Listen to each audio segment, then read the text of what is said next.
Hello and welcome to the Matthew Rocky Show for this week of March 7th. Thanks for taking the time to tune in for the podcast this week.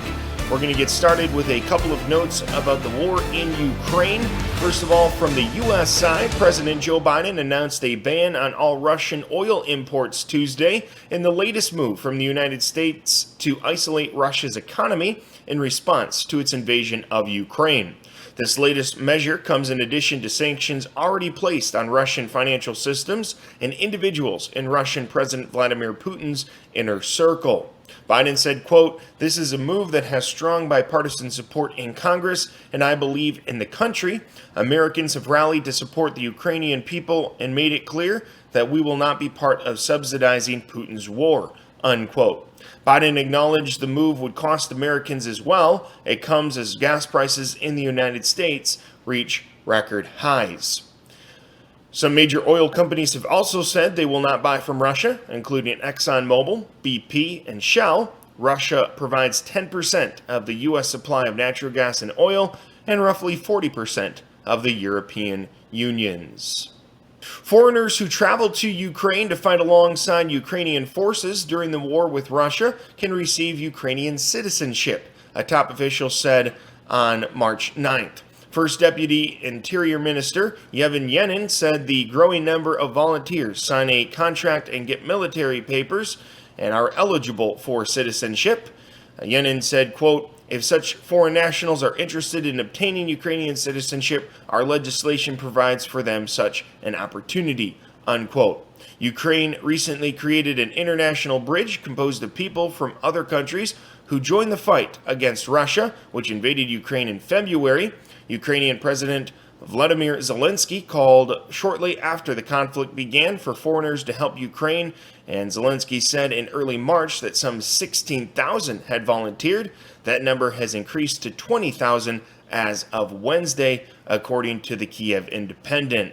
Britons who volunteered said they did so because they felt it was the right thing to do. Ukraine has also had a bolstering by tens of thousands of men reportedly returning from abroad. Propelled by surging costs in gas, food, and housing, consumer inflation jumped 7.9% over the past year, the sharpest spike since 1982, and likely only a harbinger of even higher prices to come. The increase reported Thursday by the Labor Department reflected the 12 months ending in February and didn't include most of the oil and gas price increases that have followed Russia's invasion of Ukraine on February 24th. Since then, average gas prices nationally have jumped by 62 cents a gallon to $4.32, according to AAA. Even before the war further accelerated price increases, robust consumer spending, solid pay raises, and persistent supply shortages had sent U.S. consumer inflation to its highest level in 4 decades.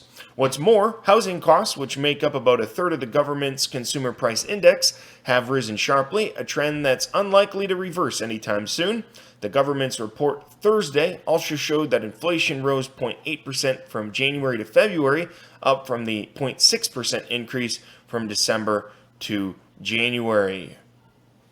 Moving on to some other headlines across the United States, a 136-page interim report released by special counsel Michael Gableman states that he has uncovered numerous instances of lawbreaking in Wisconsin during the 2020 election.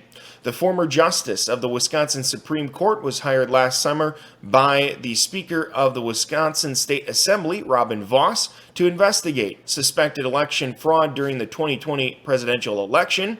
In the March 1st report, Gableman wrote that his investigation has uncovered instances of numerous votes cast by mentally incompetent nursing home residents, non-citizens, and ineligible felons. He cited the use of unstaffed absentee ballot drop boxes by municipal and county clerks in violation of state law. Laws were also allegedly violated when the Wisconsin Elections Commission exceeded its authority by ordering local election officials to disregard state statutes that regulate absentee voting, according to the report. Gableman also raised concerns that private money influenced municipal officials in the state's 5 largest cities to disfavor many of their own citizens, as well as the vast majority of state residents, by spending millions of dollars of grant money on voter registration drives, absentee voter efforts, and get out the vote campaigns designed to serve certain favored and specifically targeted racial groups in violation of the equal protection clauses of the state and federal constitution. Gableman offered a list of suggested reforms designed to restore public confidence in Wisconsin elections. Among his recommendations is a call to abolish the Wisconsin Elections Commission, prohibit outside money and personnel from participating in election administration, and improve training to better acquaint local election officials with their powers, duties, and rights. He also laid out the legal rationale for decertifying the state's 10 electors who voted for President Joe Biden. Biden was declared winner of Wisconsin's popular vote by 0.6%, or about 20,000 votes. Relying on the common law principle that fraud or illegality invalidates results under an illegal or fraudulent process, Gableman asserted that the state legislature had the constitutional power to decertify the results of the 2020 presidential election in Wisconsin because state laws were broken. Gableman alleged in the report also that Democratic political operatives paid for by grants from the Zuckerberg-funded nonprofit Center for Tech and Civic Life all but took over administration of the 2020 election in 5 of Wisconsin's largest cities. According to the report, as the COVID-19 pandemic raged in the spring and summer of 2020, the Center for Tech and Civic Life donated nearly $8.8 million to county clerks and municipal election administrators throughout Wisconsin. And turning now to the U.S. side again, Congress on Tuesday passed a sweeping bipartisan bill designed to overhaul the U.S. Postal Service's finance and operations with about $50 billion in financial relief that will span over the next decade. The Senate voted 79-19 for the bill. A month after the U.S. House of Representatives overwhelmingly approved the measure, it now heads to President Joe Biden's desk for his signature. Since 2018, the USPS has reported net losses of more than $90 billion. On Tuesday, the Postal Service reported a net loss of $1.5 billion for the quarter ending in December of 2021. Senator Rob Portman of Ohio, one of the bill's primary sponsors, said, quote, "It has to be done because the Postal Service's business model just doesn't work. Having to deliver more and more packages and fewer more profitable first-class mail pieces to more and more addresses," unquote. Louis DeJoy, the Postmaster General, said in a statement last month after the House passed the bill that it would have the same operational and financial impacts as the self-help steps officials are taking at the Postal Service, quote, "to provide the American people with the delivery service they expect and deserve," unquote. Officials had warned that the USPS could run out of cash by 2024 without congressional action. And from Florida, the Florida Senate voted this past week to advance the Parental Rights and Education Bill, which limits classroom instruction on sexual orientation and gender identity. The next step is the governor's desk.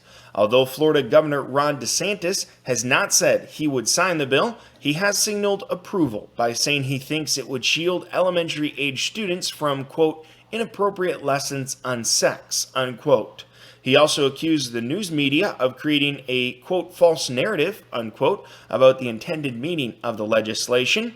Many have been referring to it as the, quote, "don't say gay bill," unquote, trying to imply that it would ban any talk of homosexuality within the classroom.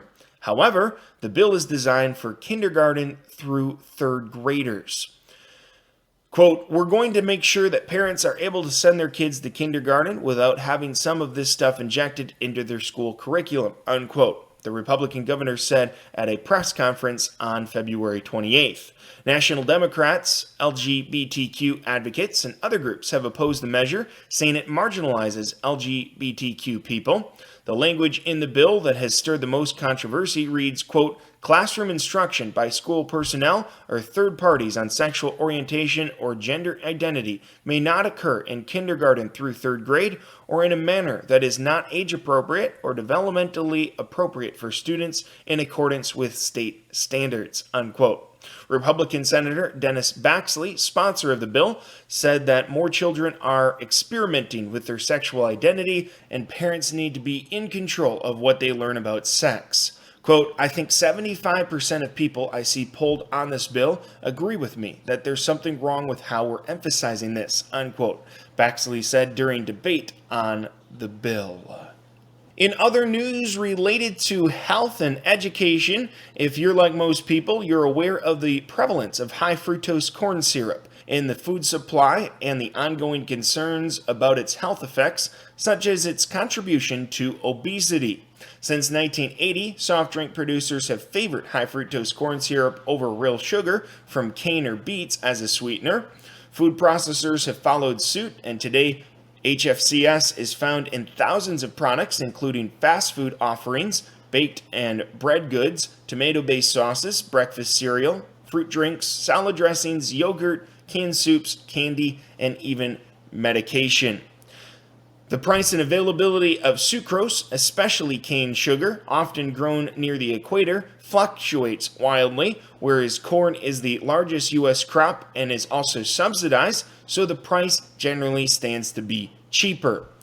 HFCS is not popular with nutritionists, medical professionals, and food consumers as it has been with food producers. For example, as much as 92% of U.S. corn is genetically engineered, and the long-term safety of GMOs hasn't been studied by the Food and Drug Administration. High fructose corn syrup's links to obesity, insulin resistance, type 2 diabetes, and high blood pressure have been clear, and the Cleveland Clinic advises people to, quote, keep this sweetener out of your diet. According to the clinic's Dr. Mark Hyman, who works in the Clinic Center for Functional Medicine, said, quote, fructose goes straight to your liver and starts a fat production factory, unquote, of triglycerides and cholesterol that raises the risk of non-alcoholic fatty liver diseases. New research that was recently published in a journal identifies new potential risks linked to HFCS that aren't limited to metabolic derangements. According to the authors, it's known that behavioral disorders such as ADHD, bipolar, and aggression may be linked to sugar intake, and that culprit might be high fructose factors. Turning now to the world of sports and a few headlines to mention, Major League Baseball announced the postponement of opening day until at least April 14th. They are still trying to come to an agreement on a new collective bargaining agreement, which expired back in December. And from football, a couple of notes among quarterbacks. First of all, Carson Wentz was dealt from the Indianapolis Colts to the Washington Commanders, taking on the new face of the franchise with the new name. Also, Russell Wilson was traded from the Seattle Seahawks to the Denver Broncos, and Aaron Rodgers has agreed to stay in Green Bay with the Packers on a 4-year, $200 million deal.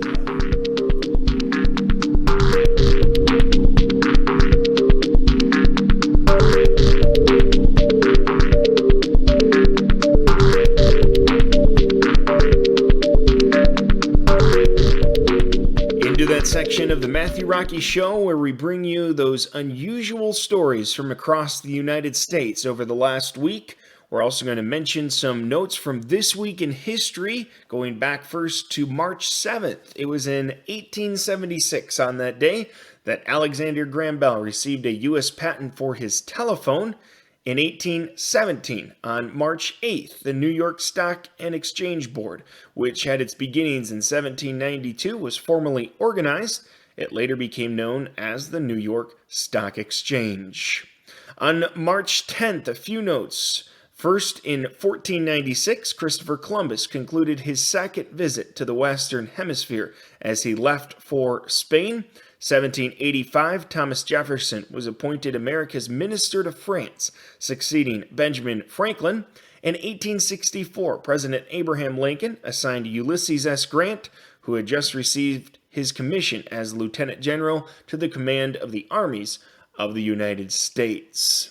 And then from this day in history, on March 11th, this back in 1942, as Japanese forces continued to advance in the Pacific during World War II, U.S. Army General Douglas MacArthur left the Philippines for Australia, where he vowed, quote, "I shall return," unquote, a promise he kept more than 2.5 years later. Well, I just want to take a moment and tell you something on a personal note. I can tie my shoelaces just by using the power of my mind, but I bet you don't believe me. I thought not. Moving right along to some other stories from this last week in more recent history. First of all, at a trampoline park in Utah, a very scary occurrence this past Monday. A 25-year-old father of two is alive thanks to the quick actions of a nursing assistant. Shortly after doing a flip at the trampoline park, the 25-year-old Tristan Lawrence went from feeling dizzy to going into cardiac arrest. In Ogden, Utah, he and his family, including his 2 young children, were there celebrating a birthday. Thankfully, as the family and those around were in panic, a stranger named Chloe McCloy, who was at the trampoline park celebrating her 6-year-old's birthday, knew how to do CPR and jumped in. Lawrence had to be shocked 7 times at the trampoline park and 4 times at the hospital. He will now live with a pacemaker in his heart, but very excited and happy to be alive. And I would say definitely a huge praise to the Lord. Well, have you ever seen someone trying to steer a steer off the road using a steering wheel? Well, that is kind of an amusing way to look at it, but those watching KTTV in Los Angeles on Wednesday could say yes, as they watched police and animal control workers try to corral a runaway steer. The drama started when the steer was seen on the 210 freeway in the San Fernando Valley. As video shot by a helicopter shows, police tried to angle the steer off the road and away from traffic on the main road. That worked, but it didn't end the saga. Police nudged the steer into the parking lot of a small shopping area where the animal ran about trying to find another way out. Eventually, it was herded into an area where other cattle were, and it was captured with no apparent injuries. Well, it's a case of life imitating art in Texas. Some moviegoers in Austin who showed up to see The Batman ended up seeing a double feature. As the movie was playing, an actual bat was seen swooping inside the theater. The screening at the Movie House and Eatery was paused while management called animal control to try to get the bat out. The effort failed. News reports say guests were offered their money back, but most stayed to keep watching, bat and all. Theater operators say the bat was likely released into the theater as a prank, and there were no reports of anyone being bitten. Well, that's good. It is actually really kind of funny to think about. You're watching a Batman movie, and all of a sudden you see a bat flying around the theater. And if it was a prank, probably not the smartest idea, but it's certainly highly amusing.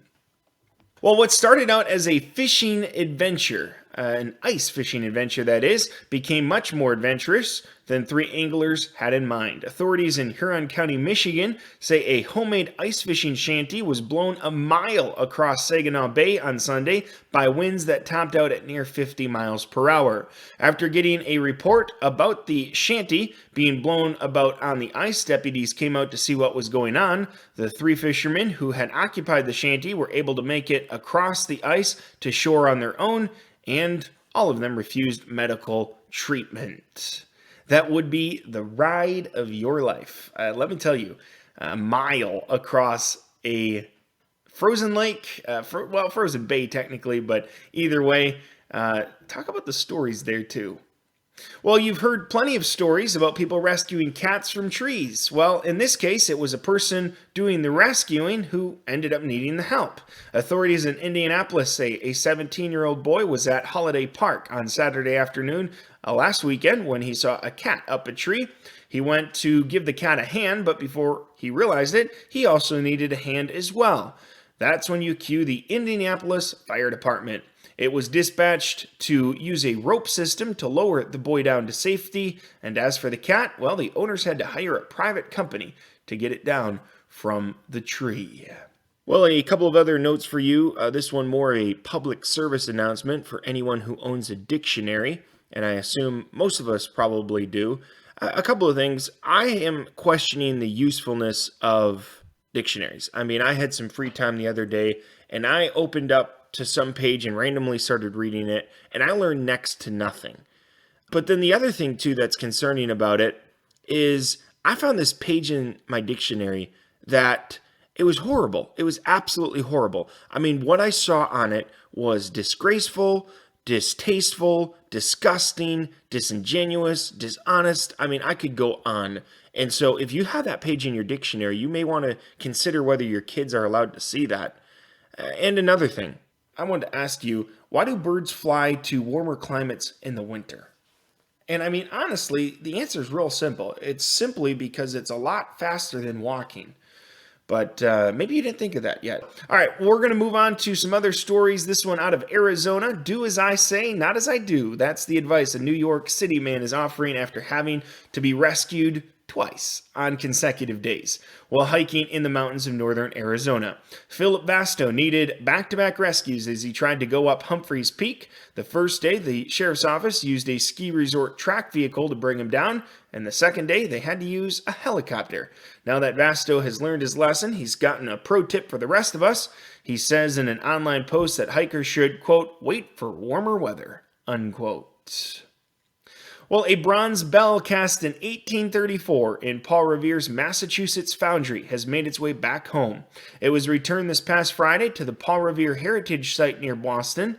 The bell has been away for a while. The son of the Revolutionary War patriot made it at his dad's foundry, but over the past 188 years, it has made the rounds. It was rung in 2 Ohio churches and was privately acquired by a California couple, but the couple's children wanted the public to be able to see and appreciate it, so they've donated the 1,000-pound bell to the Paul Revere Heritage Site. That's pretty incredible. A lot of history there with that bell, and just think of all the roots of where it came from. That's pretty incredible.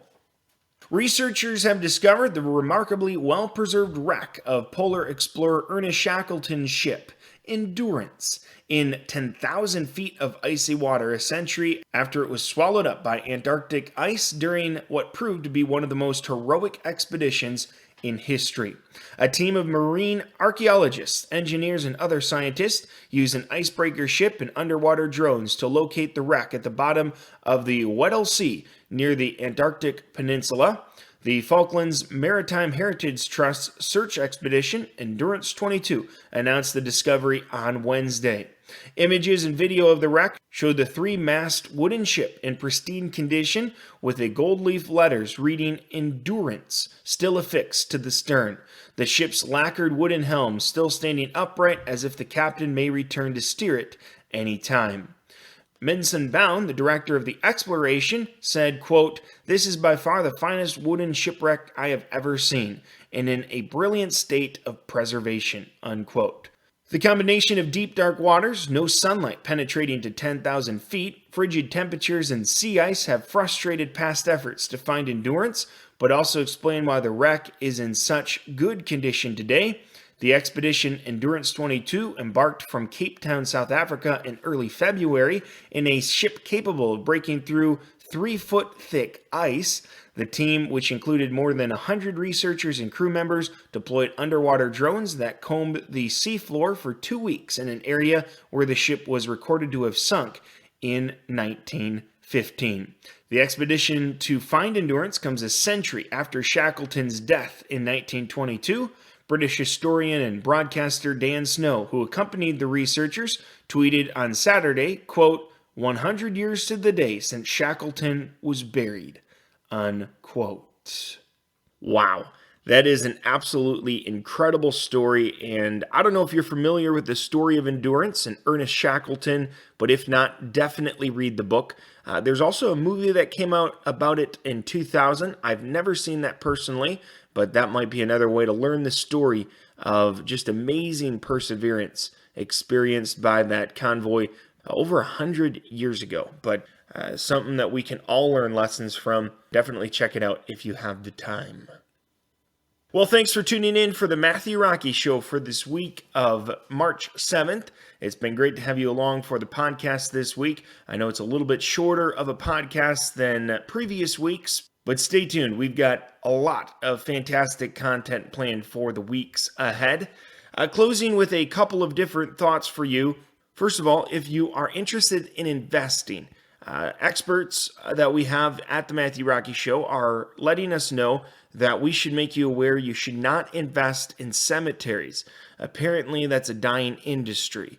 And here's another thing. I'm not a big complainer, but I do have a complaint here. After all the years of technological development that we have had, how come I still have not seen a color photo of a panda or a zebra? I could rant for a while, but I'll just keep my complaints to myself. You have a great weekend, fantastic week. We'll see you next time on the Matthew Rocky Show.